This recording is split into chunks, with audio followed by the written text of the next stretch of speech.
There are certain calls that stay in a dispatch center long after the shift ends. They don't show up in official reports. They don't make the news. But the people who were there remember them, quietly. This happened on April 17th, 2021, in Cedar Rapids, Iowa. The overnight shift had been uneventful. Routine traffic stops, one minor accident, a noise complaint that turned out to be a loose metal sign in the wind. Nothing unusual, nothing memorable. At 2:14 a.m., dispatcher Thomas Greer received a 911 call from a number the system flagged immediately. The line was listed as disconnected, not inactive, not temporarily out of service. Disconnected. Normally, those calls fail before they reach the board. The system blocks them automatically. There is no ring, no open channel, nothing. This one connected.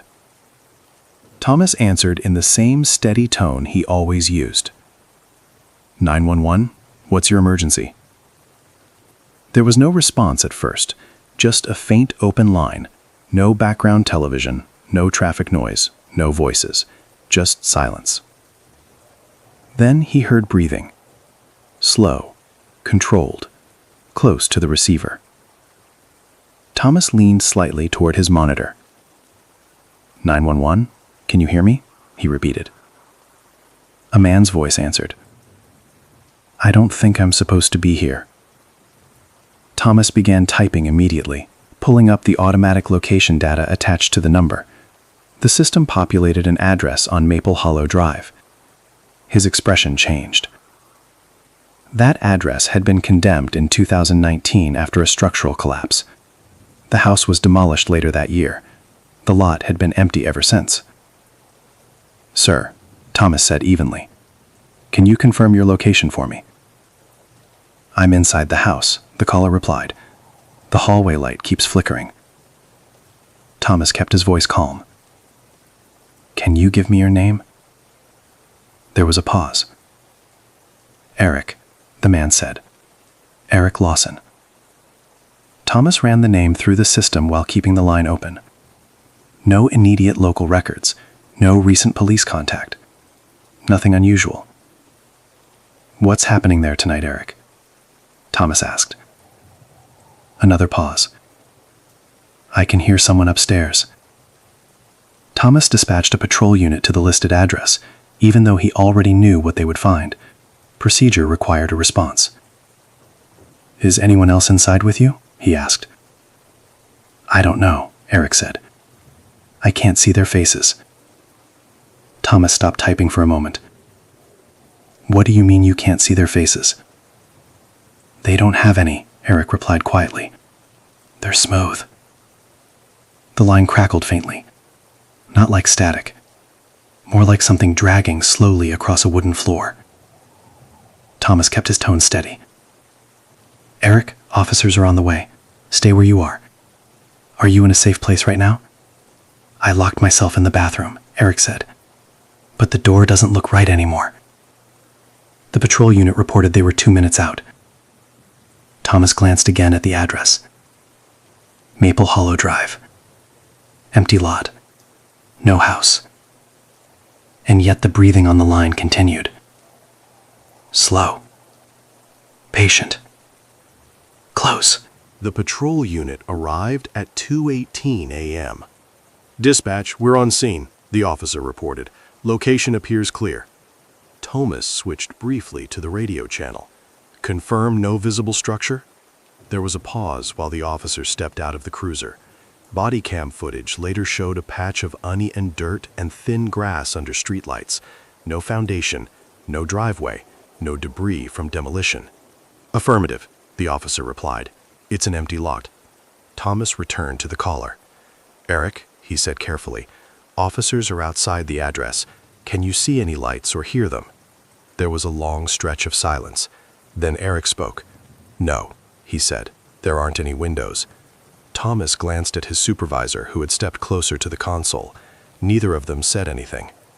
Eric, Thomas continued, keeping his voice even, the house at that address was torn down 2 years ago. The breathing on the line changed. Not faster, not panicked, just closer, as if the caller had leaned into the receiver. "That doesn't make sense," Eric said quietly. I walked through the front door. In the background, the dragging sound returned. Slow, heavy, like something being pulled across wood. Thomas kept typing, logging every word. "Eric, I need you to listen to me. Are you certain of the street name?" "Yes," Eric replied. "Maple Hollow. I've lived here my whole life." Thomas checked the historical property records again. The home had belonged to a family named Lawson before the collapse. It was condemned after a support beam failure caused part of the upper floor to give way. He felt a slight pressure in his chest but ignored it. "Eric," he asked carefully, "how old are you?" Silence. Then, 16. Thomas looked at the property file again. The Lawson family had one child, a 16-year-old son, Eric Lawson. According to the demolition report, the structure collapsed during the night while the house was unoccupied. But an early fire department memo, buried in the archive notes, mentioned something else. There had been uncertainty about whether anyone was inside at the time of the collapse. Thomas felt his monitor flicker. The phone number field changed again. It no longer displayed as a disconnected line. It now showed as an internal extension, inside the communication center. His supervisor saw it too. "Trace that," the supervisor whispered. The tech at the back of the room began running diagnostics. "Eric," Thomas said slowly, "can you tell me what year it is?" There was a long pause. Then the caller answered, 2019. The dragging sound stopped. For a moment there was nothing. Then faintly, 3 slow knocks echoed through the line. Not from the caller side, from somewhere inside the dispatch building. Everyone on the floor heard it. 3 deliberate knocks from the hallway just outside the secured communications room. The call timer reset to 0 and began counting again. The room went completely still. No one moved. No one spoke. The knocks had come from the hallway outside the secured communications room. Not through the phone.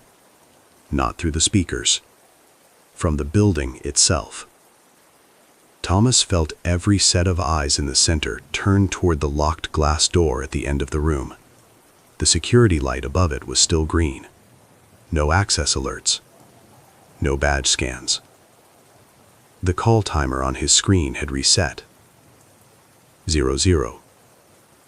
02. 03. "Eric?" Thomas said quietly. The breathing resumed. Closer now. Not echoing through a phone line. It sounded present. "Eric?" Thomas continued, steady but slower. "Where are you right now?" There was a slight distortion on the line, a low hum. Then the caller answered. "I'm not in the bathroom anymore." Thomas's fingers hovered over the keyboard. "Where are you?" "I followed the noise," Eric said. "I think I'm downstairs." The patrol officer's voice cut in through the radio. "Dispatch, confirming again, there is no structure at this address. Negative signs of entry, negative movement." Thomas nodded faintly, even though the officer couldn't see him. "Copy that." Behind him, the technical operator shook his head. "No internal calls are active," the tech whispered. "Nothing originating inside this building." Thomas looked back at his screen. The call source still displayed as an internal extension. "Eric," Thomas asked, "do you see anyone else?" There was a long pause. Then, softly, "They're looking at me." The air in the room felt heavier.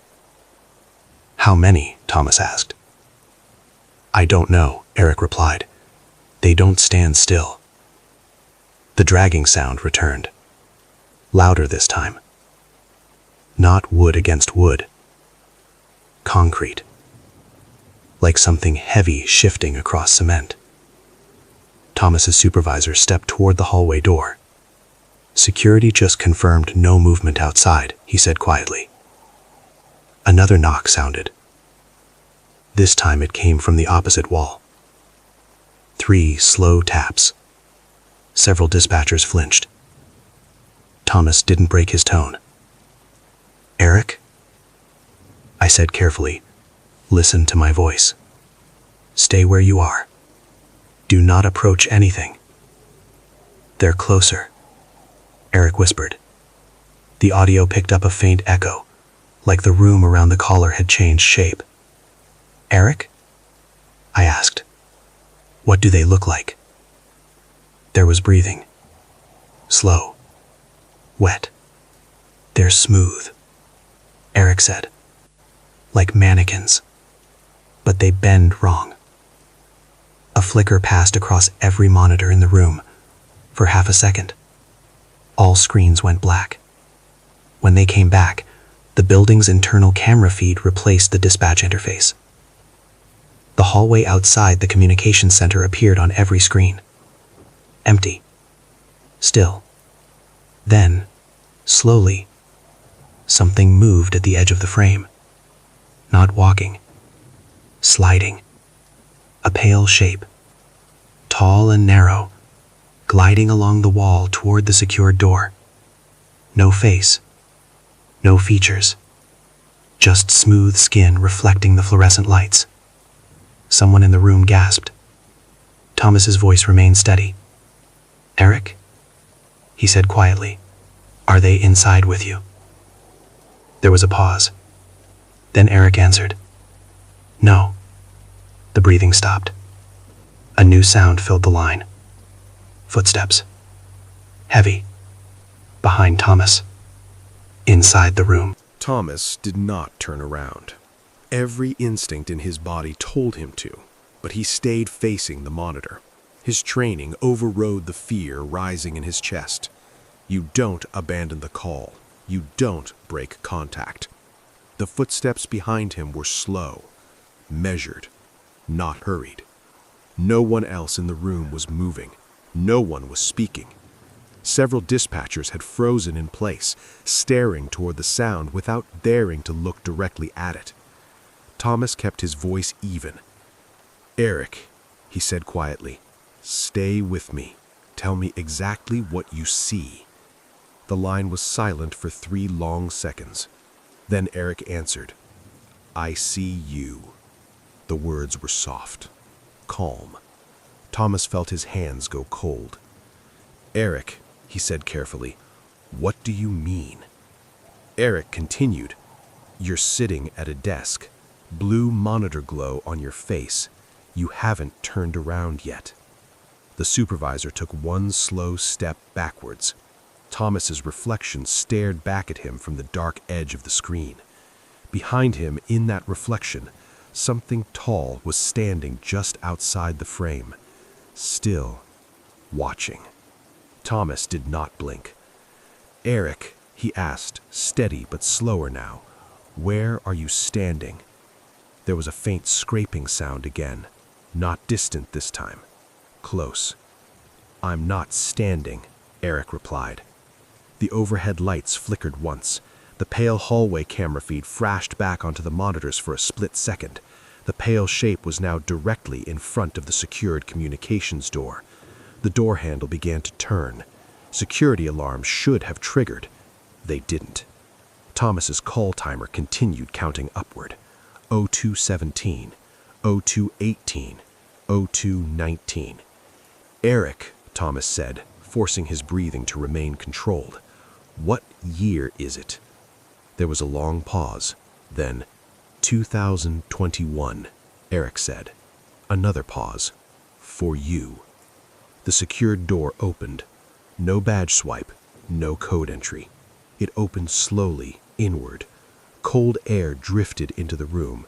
No one screamed, no one ran, as if the entire center had forgotten how to react.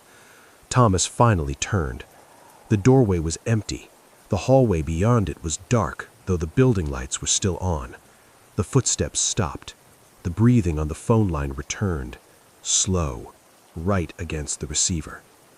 "Eric," Thomas said quietly, "where are you now?" The voice on the other end changed. It wasn't 16 anymore. It sounded older, deeper.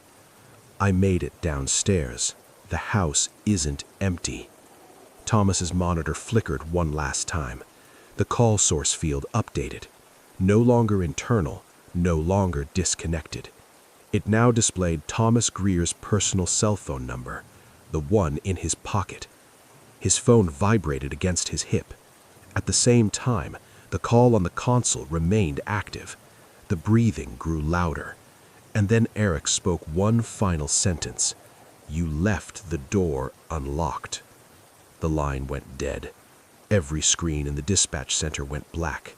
When the systems rebooted 30 seconds later, there was no record of the call, no audio log, no trace data, no patrol dispatch.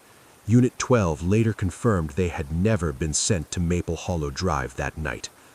Thomas Greer resigned 3 weeks later. He refused to explain why.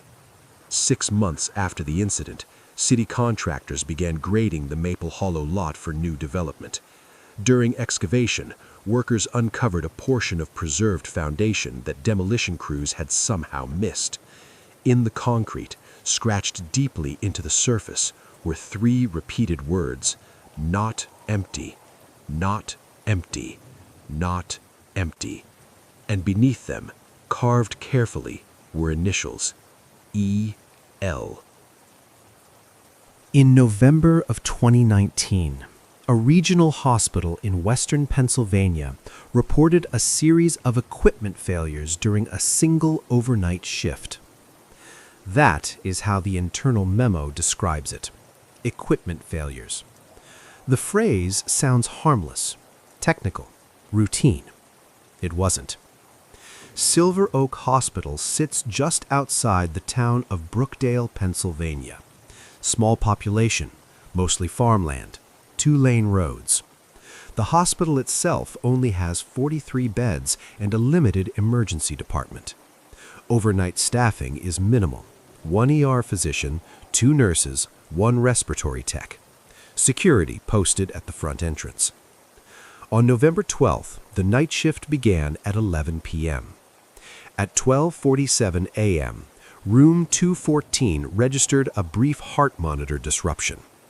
The patient in that room was Margaret Halpern, 78 years old, stable, recovering from minor surgery, no cardiac history, no signs of distress. The monitor flatlined for 3 seconds, then returned to normal rhythm. The attending nurse, Laura Kim, checked the leads, all secure, no visible issue. She documented it as a sensor error. At 1:03 a.m., the same thing happened in room 219, different patient, different wing, 3 seconds of flatline, then normal rhythm. Laura informed the on-call physician, Dr. Stephen Rains. He ordered a routine check of the monitoring system. No abnormalities were found. At 1:18 a.m., it happened again, this time in room 207. 3 seconds, flatline, recovery. By 1:30 a.m., 5 separate rooms had recorded identical 3-second cardiac flatlines. None of the patients showed physical signs of distress. None remembered feeling anything unusual. The hospital IT technician who was off-site remotely accessed the monitoring software. No glitches, no network drops, no interference. At 1:42 a.m., the system logged something new. Instead of a flatline, room 214 displayed a message across the monitor screen: "Stand by." Not a typical alert, not a medical term used in cardiac monitoring. Just one word: stand by. Nurse Kim later stated that the room felt colder than usual when she re-entered it. She adjusted the thermostat twice. The temperature reading did not change. Margaret Halpern was awake. "She asked me what time it was," Laura said in her statement. "I told her it was almost 2 in the morning." According to Laura, Margaret looked confused. Then she said something unusual. "They're early," she whispered. Laura assumed she meant morning staff. "Who's early?" Laura asked. Margaret turned her head slowly toward the corner of the room. "The ones at the door," she said. There was no one there. At 2:02 a.m., the security desk camera covering the second-floor hallway outside rooms 207 through 219 recorded a distortion. For exactly 4 seconds, the hallway lights appeared dimmer, not off, just dimmer, like something was standing between the camera and the fixtures. Security footage shows no person entering or exiting. At 2:06 a.m., every cardiac monitor on the second floor flatlined simultaneously. Not for 3 seconds, for 11. Dr. Rains later testified that during those 11 seconds, every patient in those rooms showed no measurable pulse. Then, all at once, normal rhythm returned. No code blue alerts triggered, no alarms sounded, just silence. At 2:07 a.m., the system displayed a new message across every monitor on the second floor. Room count complete. The message remained visible for 5 seconds, then disappeared. By morning, the logs had been partially overwritten. The official explanation cited a software synchronization anomaly, but that explanation does not account for what happened at 2:19 a.m., because at 2:19 a.m., room 214 flatlined again. This time it did not recover. When Nurse Kim entered the room, Margaret Halpern was sitting upright in bed, eyes open, heart monitor reading 0, and she was smiling. Nurse Laura Kim stopped in the doorway. For a moment, she thought the monitor was malfunctioning again. The screen showed a clean, unbroken flat line. No artifact, no interference, just a steady horizontal line. But Margaret Halpern was sitting upright. Her eyes were open. She was breathing. Slowly. The smile on her face wasn't wide, it wasn't exaggerated. It was small, calm, almost polite. "Ma'am?" Laura said carefully. Margaret's head tilted slightly. "They finished counting," she replied. Laura stepped closer to the bed and checked for a pulse manually. There was one, weak but steady. She looked back at the monitor, still flat. Dr. Rains entered seconds later, having seen the alarm notification on his tablet. He checked Margaret himself. Audible heartbeat, palpable pulse, normal respiration. The monitor continued to show 0. Dr. Rains ordered the machine replaced. Within 2 minutes, a portable cardiac monitor was wheeled in and attached. It displayed the same thing. Flatline. Margaret continued breathing. At 2:23 a.m., the second-floor hallway camera recorded movement. Not a person. A shadow. It moved along the wall outside room 214 without changing shape, without breaking into pieces, without aligning to any visible object. It slid past the door slowly, then stopped. Security later confirmed no one was physically present in the hallway at that time. Inside room 214, Margaret's smile widened slightly. Laura later described the temperature in the room as wrong. Not just cold, pressurized, like the air had weight. "Margaret," Dr. Rain said firmly, "can you tell me your full name?" She answered correctly. "Do you know where you are?" "Yes," she said. "Do you know what day it is?" "Tuesday," she replied. It was Wednesday. Laura stepped back toward the door. The overhead lights flickered once. Then again. Margaret's eyes shifted toward the ceiling. "They're not done," she whispered. At 2:27 a.m., the monitor in room 219 flatlined again. This time, the patient in that room did not sit up. He stopped breathing. A code blue was called. Staff rushed down the hall. Chest compressions began immediately. The heart rhythm would not return. At 2:29 a.m., room 207 flatlined. Then 2:10. Then 2:18. Each patient ceased cardiac activity within seconds of the previous one. No alarms sounded from the monitoring system itself. Only the shouts of medical staff filled the floor. Room 214 remained silent. Margaret watched. The smile never left her face. Laura later described that Margaret's eyes were not following the chaos in the hallway. They were fixed on the corner of the ceiling. At 2:27 a.m., every monitor on the second floor went dark. Not flatline, not standby. Dark. Black screens. The emergency backup generators did not activate. The rest of the hospital remained fully powered. Only the second floor lost display. In the darkness, several nurses reported hearing something. Footsteps. Slow. Heavy. Moving room to room. Not running. Walking. Inside room 214, Margaret inhaled sharply. "They missed one," she said softly. The lights returned at 2:23 a.m. Room 219's patient was pronounced dead. Room 207 followed. Then 210. 4 patients in total. Room 214's monitor powered back on. This time, it displayed a normal heart rhythm. Strong. Steady. Margaret lay back slowly against her pillow. The smile faded. She closed her eyes. At 2:34 a.m., she flatlined. For real. Resuscitation attempts failed. Time of death was recorded at 2:41 a.m. When hospital administration reviewed the overnight logs the next day, something didn't align. 4 deaths were recorded in the official system, but the 2:07 a.m. monitor message had said, room count complete. The second floor had 5 occupied rooms at the time. 5 patients. Only 4 were dead. The 5th? Margaret Halpern. She had been admitted at 11:38 p.m. Officially. But archived intake records showed something different. Margaret Halpern had been discharged from Silver Oak Hospital 3 days earlier. Not transferred, not readmitted, discharged. The digital admission timestamp of 11:38 p.m. on November 12th did not exist in the central database.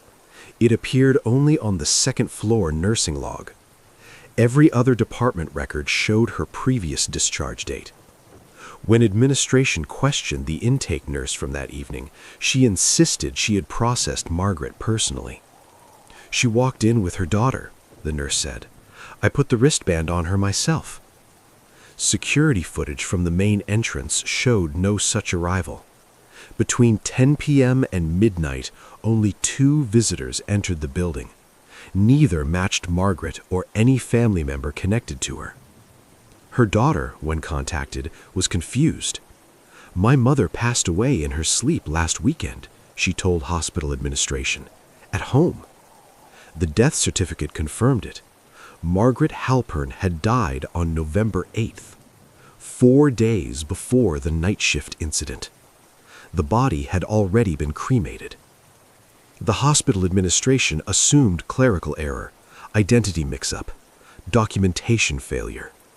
Except there was a physical body in room 214. After her official time of death at 2:41 a.m., the body was transported to the hospital morgue on the lower level, pending transfer to the county medical examiner due to the unusual circumstances surrounding the other 4 deaths. At 3:12 a.m., the morgue temperature logs recorded a brief fluctuation, 3 degrees warmer, then back to standard.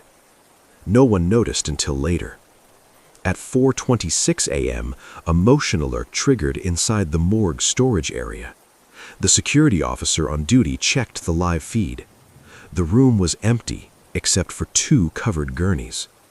One of them held Margaret Halpern. The officer later stated he saw the sheet rise slightly, as if someone beneath it had taken a slow breath. He rewound the footage. There was no movement on replay. At 4:03 a.m., the backup cardiac monitors that had been removed from the second floor earlier in the night powered on by themselves inside the equipment storage closet. No one had touched them. Each screen displayed the same message: room count complete. At 4:17 a.m., the morgue door alarm sounded briefly, indicating it had been opened. Security reached the lower level within 90 seconds. The door was closed, locked. The temperature inside was normal. 1 gurney was empty. The tag that had been attached to Margaret Halpern's wrist lay folded neatly on the stainless steel counter. The second gurney still held the body of one of the other patients who had died upstairs. The camera footage from 4:15 to 4:18 a.m. was corrupted. 3 minutes of static. No hospital-wide alarm was issued. Administration contained the report internally. The official cause of the 4 patient deaths was listed as cardiac failure of unknown origin. Margaret Halpern's body was never transferred to the county because it was never found. 3 weeks later, a maintenance worker replacing ceiling tiles on the second floor reported something unusual. Above room 214, scratched into the metal ductwork, were 5 vertical lines. 4 were crossed through. 1 was not. The hospital board approved renovations of the second floor 6 months later. Room 214 was permanently sealed. No explanation was provided to staff. To this day, Silver Oak Hospital's second floor contains only 42 operational beds, not 43. And if you walk past the sealed hallway late at night, staff say you can sometimes hear a monitor flatline for exactly 11 seconds, then return to normal, as if someone is still counting. The renovation was completed in early summer. Room 214 was no longer listed on the floor map. The hallway leading to it had been shortened by 8 feet. A drywall barrier now blocked what used to be the final 2 rooms at the end of the wing. Officially, the change was described as a layout efficiency upgrade. Unofficially, night staff avoided that section entirely. 3 months after construction, a new travel nurse named Amanda Reeves began her first overnight shift on the second floor. She had not been told about November 12th. She had not been told about room 214. At 1:58 a.m., she noticed something unusual while updating charts at the nurse's station. The bed occupancy board displayed 43 active patients. The second floor only had 42 beds. Amanda assumed it was a clerical glitch. She refreshed the system. The number remained. She checked each room manually. Every bed was occupied, but none were double booked. No overflow patients, no hallway stretchers. 42 patients. The board still displayed 43. At 2:06 a.m., the cardiac monitor in room 210 flatlined for exactly 3 seconds, then returned to normal. Amanda frowned. She had seen temporary signal drops before, but something about the timing felt deliberate. At 2:07 a.m., the monitor in room 207 flatlined. 3 seconds. Recovered. Her pulse quickened. She checked the log timestamps. The same time pattern as the previous year. 2:06, 2:07. At 2:11 a.m., the occupancy board updated again. Amanda stared at it. She physically counted the rooms again. 42. She turned to the senior nurse on duty. "Is there construction happening somewhere tonight?" she asked. "No," the nurse replied. "Why?" Amanda didn't answer immediately. Because at 2:18 a.m., the lights in the sealed hallway flickered. The drywall barrier trembled slightly, as if something had brushed against it from the other side. The senior nurse stepped forward. "That hallway isn't active," she said quietly. Amanda looked at the occupancy board again. At 2:19 a.m., every monitor on the floor went silent. No alarms, no flatline tone, just quiet. Then slowly, one by one, heart rhythms returned, all except one, room 212. The patient inside began coding immediately. A code blue was called. Staff rushed in. Chest compressions began. Epinephrine administered. No response. At 2:23 a.m., the occupancy board dropped from 45 to 44. Amanda felt cold. The drywall barrier at the end of the hall cracked down the center. A thin line appeared from ceiling to floor. On the other side of that wall, something knocked. Once, twice, 3 times. Amanda stepped back. The senior nurse whispered, "Don't open it." At 2:27 a.m., the crack widened, not from pressure outward, from the inside, as if fingers were pushing through from behind. The occupancy board changed again. Amanda looked at the patient list. A new name appeared at the bottom. Halpern M. admitted 2:26 a.m., room 214. There was no room 214 anymore. The heart monitor inside the sealed hallway began to beep. Slow, steady, alive. The drywall bulged inward once, then went still. The occupancy board returned to 42. Every name normalized. Room 212's patient was pronounced dead at 2:23 a.m. The crack in the wall sealed itself by morning. Maintenance later claimed it had been a temperature expansion fracture. Amanda Reeves resigned 2 days later. She refused to complete her final incident report. The hospital never reopened that wing. To this day, Silver Oak Hospital lists 42 beds, but internal system audits run at exactly 2:07 a.m. still display an active count of 43. And sometimes, just before 2:19 a.m., a single monitor deep inside the sealed wall flatlines for 11 seconds, then returns to a steady rhythm, as if someone inside is still waiting for the count